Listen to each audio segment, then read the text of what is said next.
If you haven't seen an Erwin Brothers movie, you've got to check it out. They are master storytellers.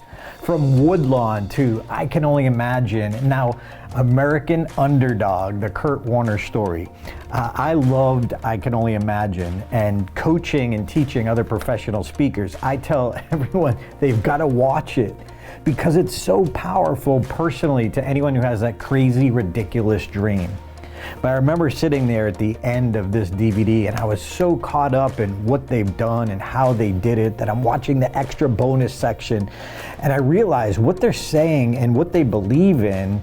It was said by one of their brothers that their DNA of their brand is a rush of hope. And while I'm watching them and seeing how much they care about their story, I just realized I somehow, some way, I have to get them to tell my story. I was just a quiet, shy kid. I dreamed of making people laugh, but I was a hyper introvert and not funny at all.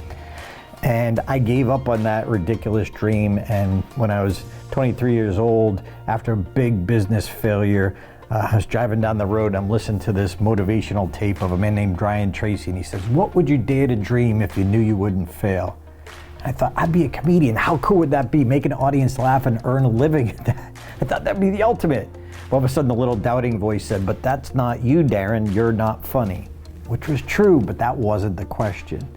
So I stretched myself, I pushed myself, and I just couldn't live with the regret of wondering what if.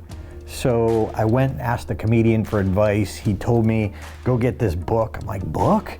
He said, go to an open mic night. I went to Stitches, a little comedy club in Boston, and I studied for 2 months. And this is what my first time on stage looked like and how bad it was.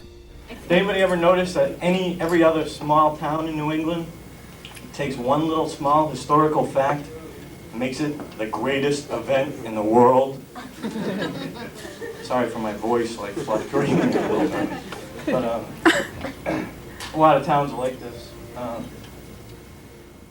Well, fast forward to 2001, I was all in. I did everything I could. I prayed like crazy. I threw myself into ridiculous situations. And in 2001, I outspoke 25,000 contestants from 14 countries to become the world champion of public speaking, which a lot of people said was one of the funniest speeches in the history of the contest. It started in 1938.